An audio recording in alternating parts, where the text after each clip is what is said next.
Olha, hoje a gente ainda tem uma situação tributária muito ruim, né? Um carro elétrico, por exemplo, paga o dobro de IPI do que um carro flex. Um ônibus elétrico ainda paga mais imposto do que um ônibus a combustão. Então, primeiro, a isonomia fiscal.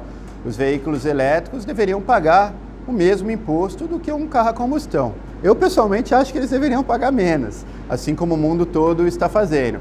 Mas se a gente pagar pelo menos igual, já é o primeiro avanço. Em relação à infraestrutura de recarga, né, desafios operacionais, eu acho que esses desafios já estão sendo superados. A gente tem aí infraestrutura de recarga sendo instalada pelo Brasil todo, vários projetos de pesquisa e desenvolvimento, novos investimentos, criação de tecnologias e inovação local.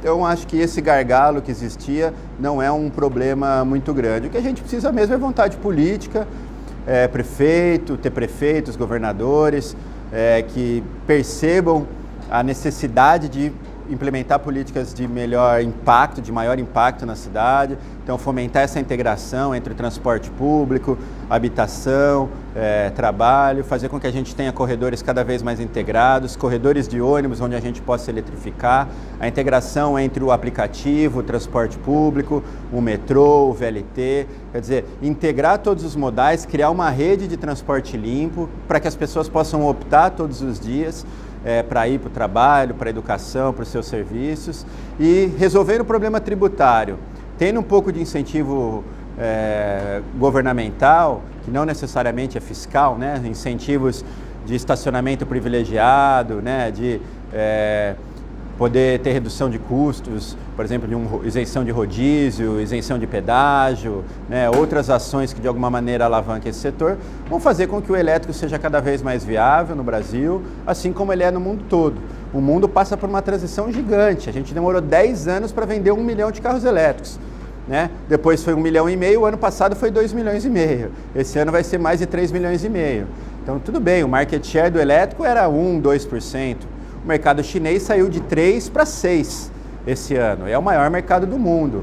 Então, os incentivos que o governo chinês criou hoje para reduzir a poluição, maior segurança energética, né, para deixar de importar combustível fóssil e criar uma forte indústria local, esses 3 grandes diretrizes se concretizaram num plano de incentivos muito forte. Então, o mercado chinês hoje é o líder, né? 50% dos veículos elétricos do mundo estão na China, 90% dos ônibus elétricos do mundo estão na China, mais de 50% da energia solar fotovoltaica do mundo está na China. Então, a China, a gente está falando da civilização mais antiga do mundo, né? 5 mil anos de história, foi o maior PIB do mundo, pelo menos aí por 4.800 anos, né? Sempre liderou as grandes revoluções tecnológicas que o Ocidente usa, vieram da China.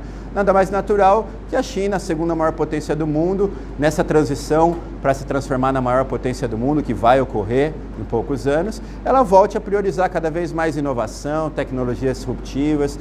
Hoje a China investe muito em veículo autônomo, inteligência artificial, nessas tecnologias do futuro, a economia criativa que vai gerar o emprego do futuro.